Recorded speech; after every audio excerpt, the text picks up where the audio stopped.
السلام علیکم ورحمۃ اللہ وبرکاتہ۔ ہم نے سب سے پہلے سبق میں حروف تہجی کو بالترتیب پڑھے تھے اور اس میں یہ بھی لکھا گیا تھا کہ کون سے حرف کو کھینچنا ہے اور کون سے حرف کو نہیں کھینچنا ہے۔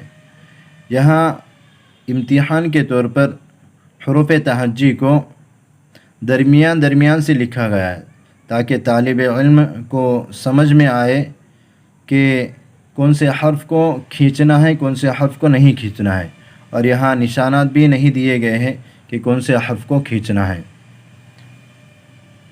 تا، طا، ثا، سین، شین، صاد،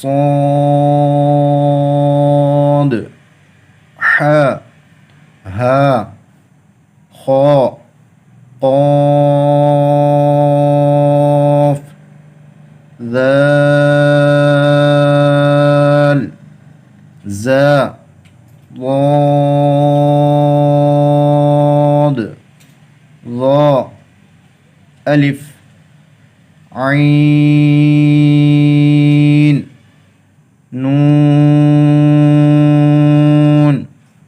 با، فا، غین، یا، تا، میم،